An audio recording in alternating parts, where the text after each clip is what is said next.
고소를 혼자 진행해 보시기를 원하시는 경우도 많으신데요. 고소인欄에 이름을 입력하시고 주민등록번호도 이런 식으로 입력을 하시면 되고요. 이런 식으로 피고소인이 피해자를 어떤 식으로 속여서 어떻게 금원을 얼마를 이렇게 편취를 했는지 이렇게 구성 요건에 맞게 적어주시면 됩니다.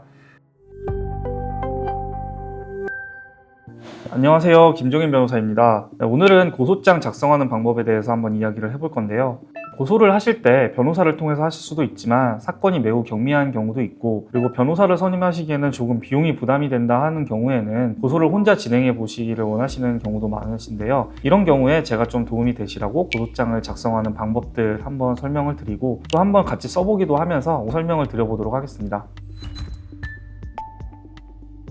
고소장은 꼭 사용해야 하는 양식이 정해져 있는 것은 아닙니다. 경찰 민원 포털에 가시면 경찰에서 제공하는 고소장 양식이 있기는 합니다.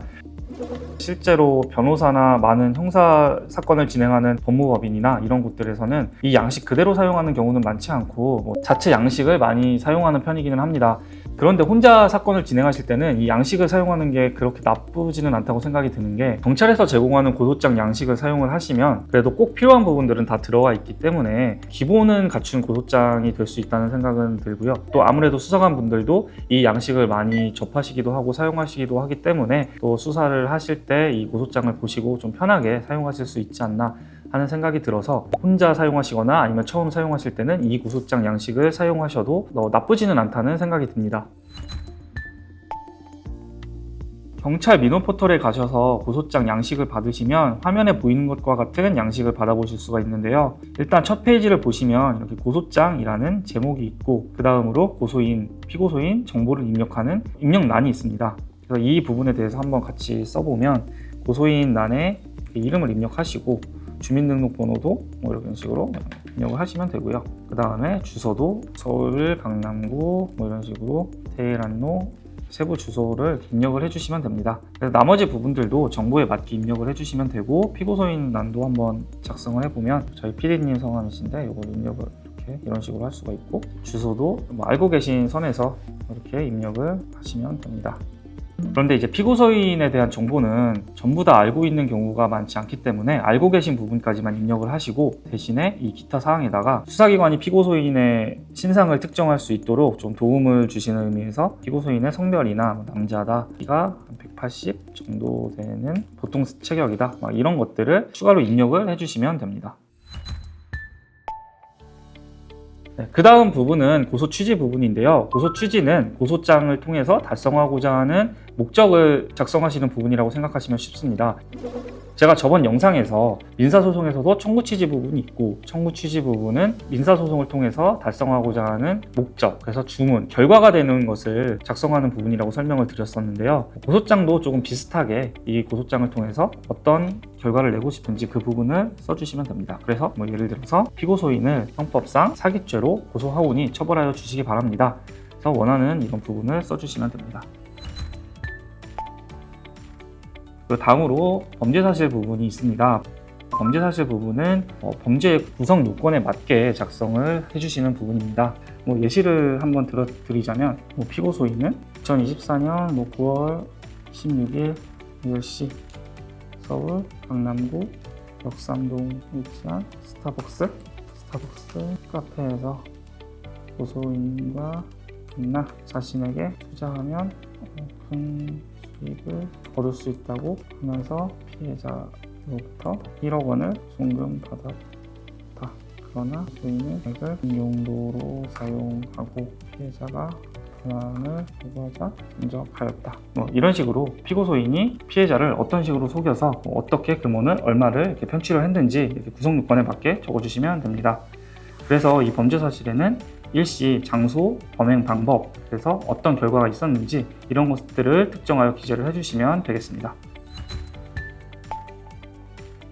다음으로 고소 이유는 이제 고소장의 본문에 해당하는 내용이라고 볼 수가 있는데요. 자세한 사건의 경위들을 이 고소 이유에다가 적어주시면 되는데요. 여기다가는 먼저 당사자 간의 관계를 적어주시면 되는데, 예를 들어서 고소인과 피고소인은 2023년 1월 1일에 지인의 소개로 무슨 모임에서 만나게 되었습니다.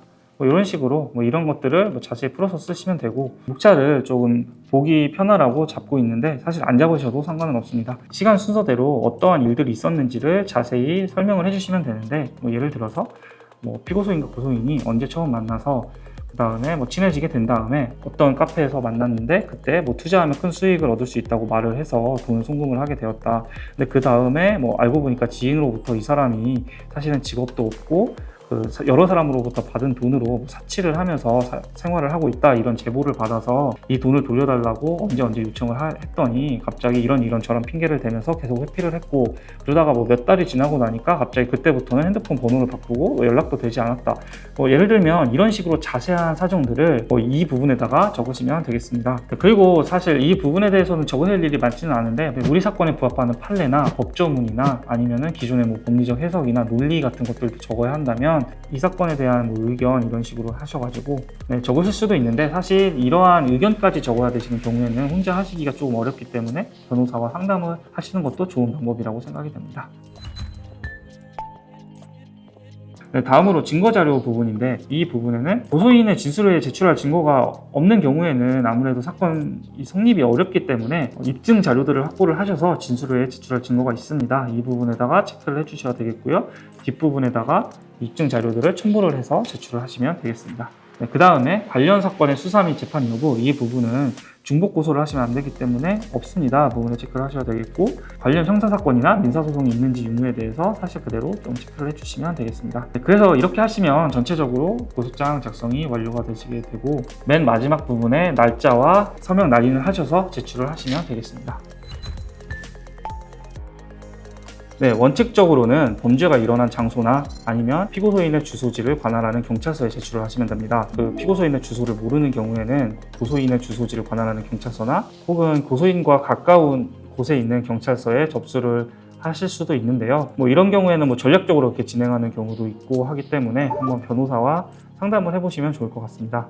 그리고 예전에는 검찰에도 고소장을 제출할 수 있고 경찰서에도 고소장을 제출할 수가 있었는데요. 2021년부터 검경 수사권 조정이 이루어지면서 5억 원 이상의 일부 경제 범죄들이나 고위 공직자 관련된 범죄, 이러한 6개 범죄, 법으로 정해진 범죄가 있는데, 이 범죄들 외에는 검찰에서 수사권이 없기 때문에 경찰서에 접수를 하셔야 되고요. 5억 원 이상의 재산 범죄 같은 경우에도 무조건 검찰에서 수사를 하는 것은 아니기 때문에 되도록이면 그날이 맞는 경찰서에 제출을 하시는 것이 좋겠습니다.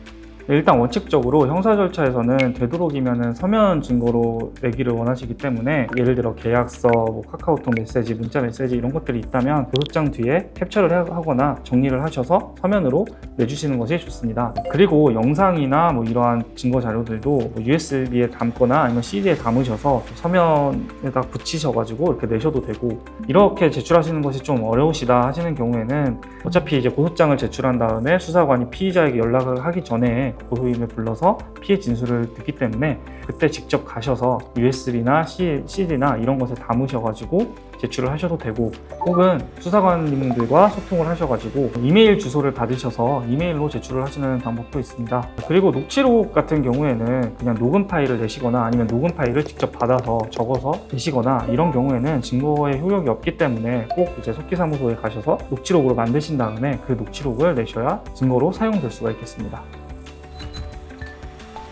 혼자 고소를 진행하시는 경우에도 고소장 작성하는 것이 어렵지만은 않으니 오늘 말씀드린 부분들 잘 참고를 하셔서 한번 잘 진행을 해보시기를 바라겠습니다. 감사합니다.